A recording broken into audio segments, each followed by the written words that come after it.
Hey, welcome back to Well, That's Interesting, the I didn't know the ground could do that, but here we are edition. Today is episode 244. How the hell did this 1,200-ton boulder get up here? And crater left behind by Dino-Killing asteroid became teeming with life. My friends, if you've been listening to this show since October of last year, then you caught episode 211. Let's talk about this devastating ancient underwater avalanche and this possible doozy of a hole in our galaxy. It was here we were blessed with the burdensome knowledge that underwater avalanches are extremely powerful natural events that happen all the time under the surface of the ocean. They are impossible to witness, difficult to measure, and all that means we know little about how they work. In fact, the only time that we know they've occurred is if, one, we've experienced the after effects directly, or two, we find evidence of them thousands of years later. For example, on November 18th, 1929, a year when nothing else happened, a massive 7.2 magnitude earthquake occurred around 5 p.m. local time, about 250 kilometers or 155 miles south of Newfoundland, Canada. The earthquake was felt as far away as New York, Montreal, and Bermuda. On land, it quickly gained the name the South Shore Disaster. The earthquake, however, was only the beginning. It shook loose a portion of the sea floor in what researchers call a large submarine slump, which sounds really relatable. Decades later, researchers used detailed seafloor surveys and sediment core samples to reconstruct the event, which was a damn avalanche that traveled at 68 kilometers per hour or 42 miles per hour, carrying a mixture of boulders, sand, and mud. My friends, this debris moved through the water like a knife, cutting through 12 transatlantic telephone cables and triggered a tsunami. The ocean wave moved at a speed of 700 kilometers per hour or 435 miles per hour and slammed into the communities of the peninsula, causing 28 deaths and leaving more than 1,000 people homeless. It was horrific, but it was dog shit compared to what happened along the coast of northwest Morocco 60,000 years ago. Researchers here found evidence of an underwater avalanche that traveled along a stretch of 1,200 miles. As it plowed through the ocean, the buildup reached heights of several hundred meters, collecting a total mass of about 4,500 square kilometers or 2,600 square miles. And it was so strong, it carried boulders more than 430 feet up. All of this is what I want you to keep in mind as we continue this topic, that of how something as simple as water can become such a force, it could make you shit your pants. In the first half of the show, we are heading back to the middle of the Pacific Ocean where we just spoke about the iguanas of Fiji. That was episode 238. Today, we're going to talk about Fiji's neighbor, Tonga. It was here locals and researchers found a 1,200-ton rock completely out of place and smothered in vegetation, which means two things. Some violent, terrible event must have taken place for it to travel here, and that violent, terrible event happened quite some time ago. We will meet the team who just so happened to be looking for evidence of tsunamis and literally hit a 2-story tall jackpot. Our jaws will drop at the power of what was believed to have moved this goddamn thing. We will learn how long ago it occurred. And I can only assume shit like this can happen again. Then after the break, if you're a really long-time listener of the show, then you may have celebrated a milestone with us as we hit episode 150 back in August of 2023. In proper WTI fashion, we rang in the day by covering not one, but 2 legendary asteroid impacts. And of course, one of them was the asteroid that led to life on Earth as we know it, the Chicxulub asteroid. It's infamously known as the one that led to the extinction of the dinosaurs, but that was a drop in the bucket. Chicxulub released 100 million times more energy than the largest thermonuclear device ever detonated, which not only ended every dinosaur, save for a few ground-nesting birds, it killed every land mammal larger than a raccoon. But I have great news. If you were in the ocean at the time and the place of the impact, shit was poppin' in the best way. As reported by Margarita Bassi of Gizmodo, core samples extracted from Ground Zero revealed evidence of an ancient, life-nurturing hydrothermal system in the wake of a catastrophe.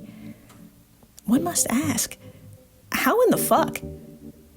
We will meet the international team that made this wild discovery. We will learn about these core samples, and we will learn what they revealed. That this asteroid was actually life-giving to some types of sea creatures. It had the opposite effect of what was going down on the surface. We will get into it. But in the meantime, hi, I'm Jill Chacha, and if this is your first time listening, welcome to the flock, my hydrothermal business goose. To begin, I'm going to ask you to slap on the most comfortable neck pillow you can find, because I'm sure no matter where you are in the world right now, to get to where we need to be, you're going to need to take a few connecting flights. We are heading to what might feel like the middle of nowhere in the South Pacific Ocean, as our closest neighboring islands are hundreds and even thousands of nautical miles away. Of course, I'm talking about Tonga Tapu, Tonga. And for my fellow geographically challenged Americans who may be worried and might be wondering where this is exactly, don't worry, you're going to be stoked. Not only is this place horrendously beautiful, we're going to be looking at a big rock soon. But first, please imagine Australia. Thank you. Point to the middle of its east coast. Okay, now move your finger up and to the right for about 900 miles. Fantastic. This is New Caledonia, also beautiful, but not our stop. I'd like you to keep that finger moving up and to the right for another 900 or so miles. Perfect. You just hit Fiji. Now finally, one more flight, this time to the south for about 500 miles. Here we are, officially in the Kingdom of Tonga, an archipelago in Polynesia. This country consists of 171 islands, but only 45 are inhabited, and one of those is Tonga Tapu, located at the very bottom of the island chain and is home to the country's capital. As such, it's considered the main island, home to a whopping 70% of the population, which is about 75,000 people.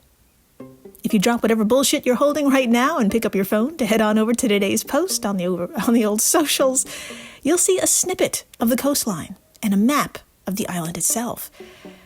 And honestly, showing you any more photos of this place would be cruel, because Tonga Tapu is the definition of an island paradise.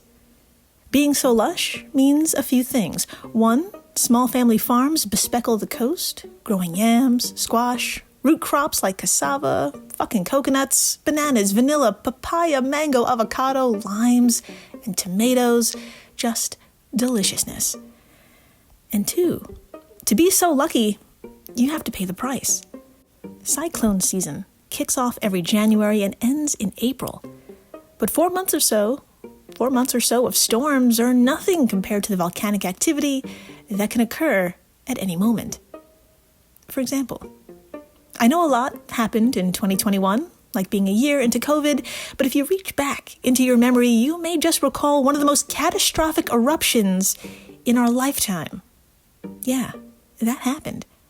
In December 2021, an eruption began on Hunga Ha'apai, a submarine volcano in the Tongan archipelago, and it ended by ringing in the new year by basically exploding itself.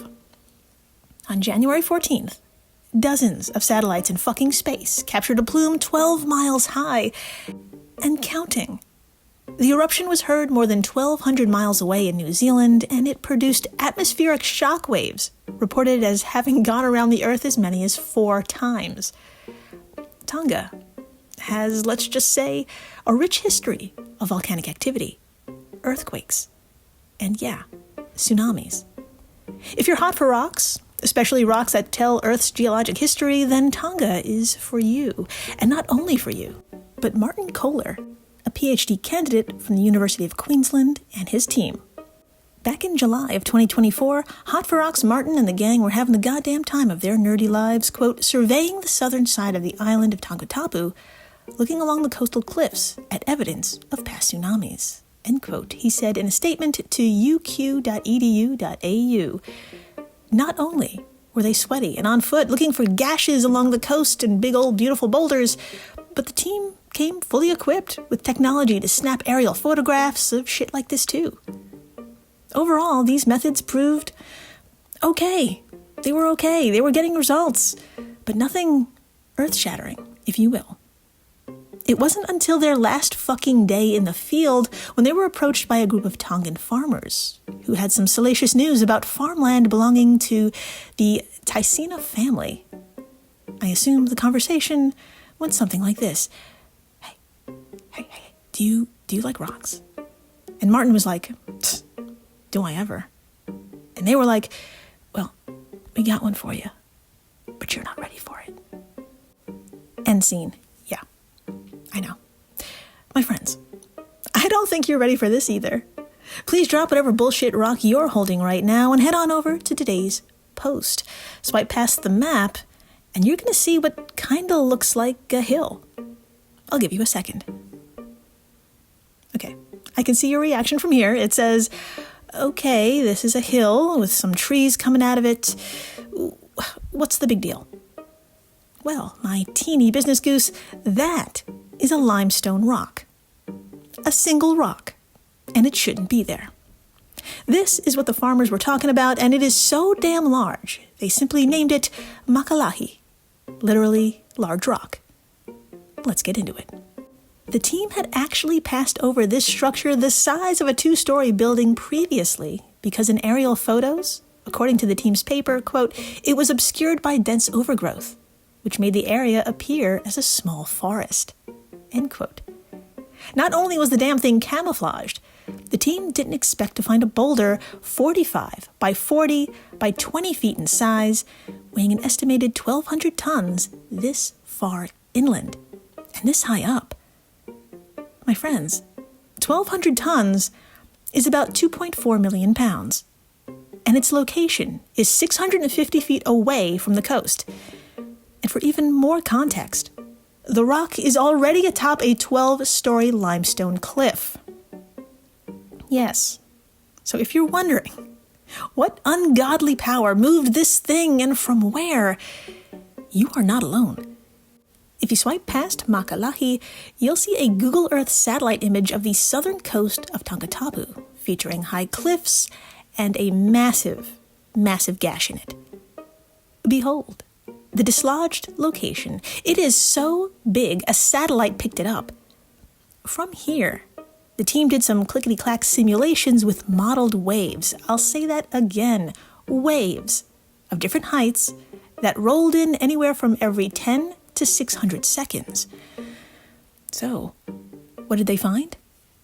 Drumroll, please. Thank you in the back. Please sit the fuck down and prepare yourself.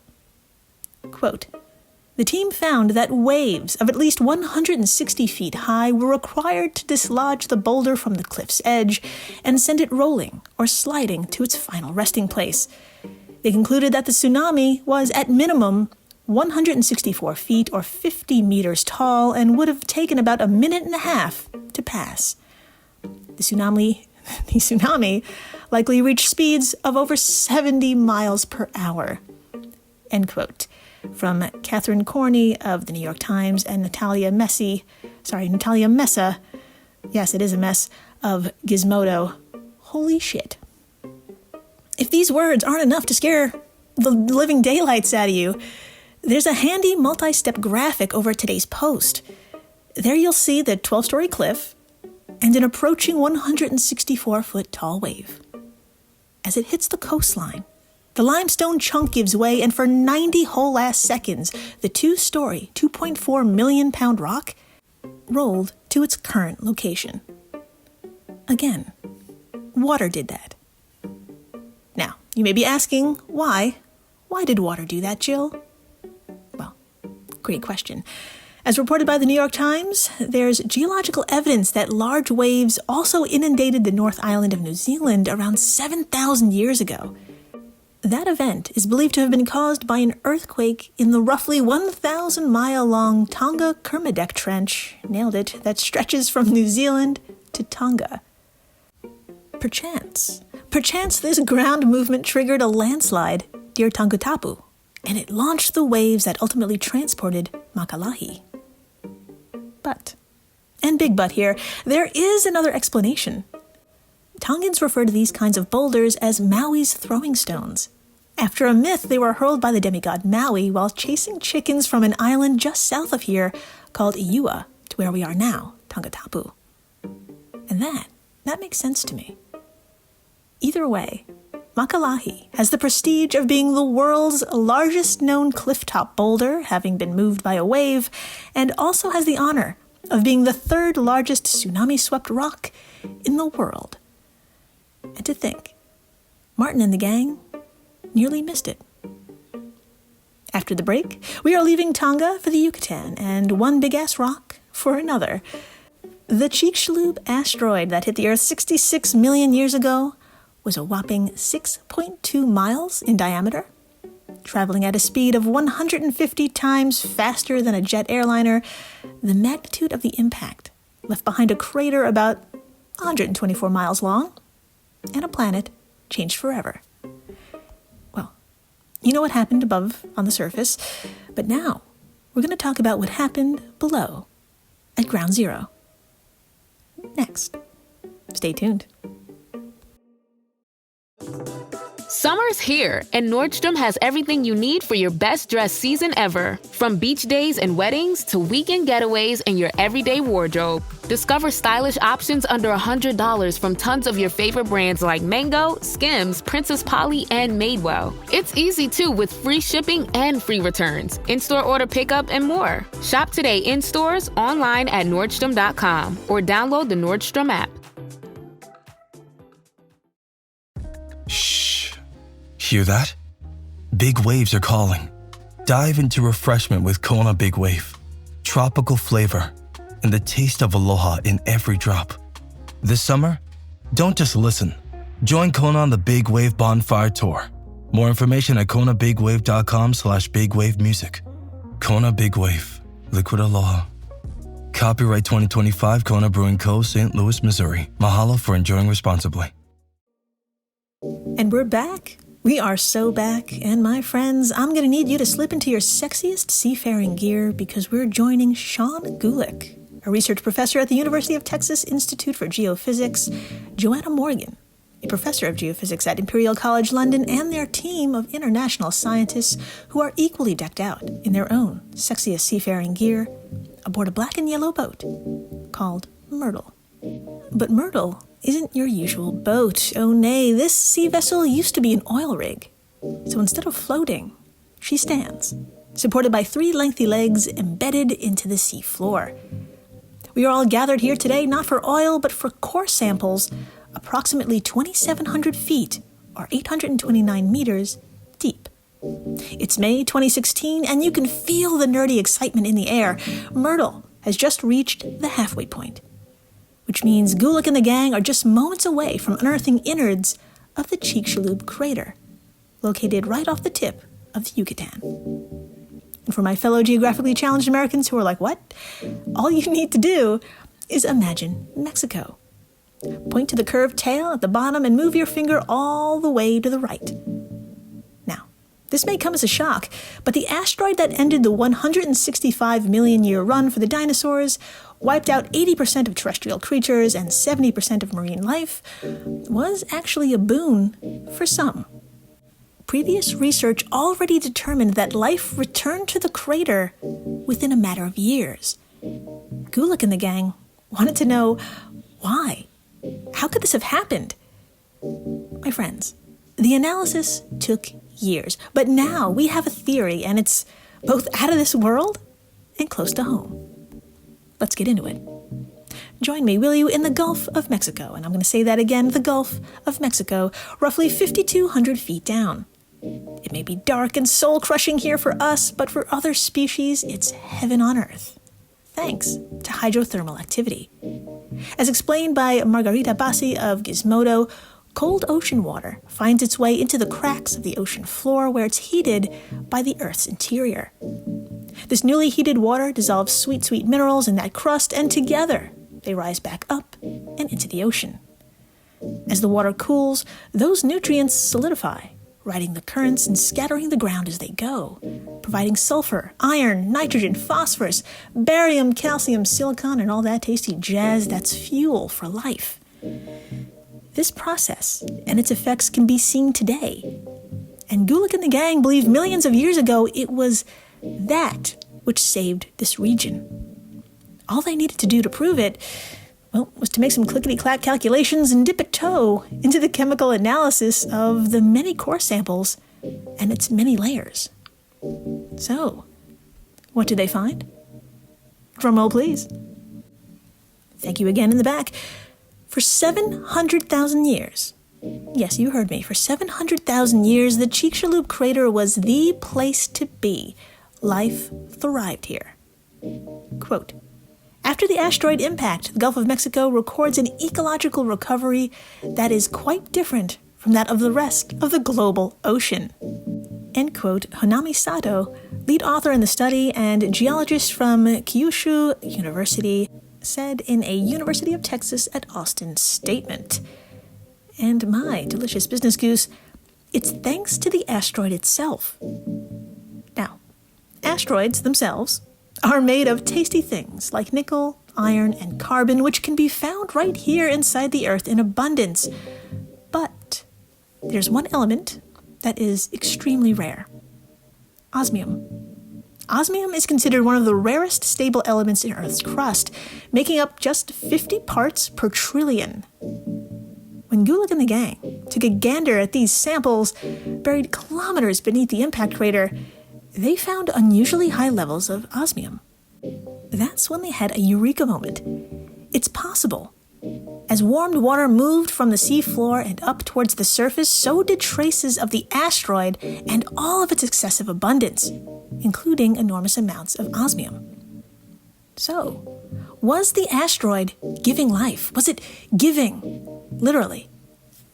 You fucking bet it was. According to the University of Texas at Austin press release, the kind of marine life that existed during this period of hydrothermal activity was different from that which existed after the asteroid's goodness had dried up. Specifically, plankton associated with high nutrient environments totally thrived during the release of osmium, and thus all the other asteroid ingredients. But when the osmium levels returned to their usual levels, the environment shifted to favor plankton adapted to low nutrient conditions.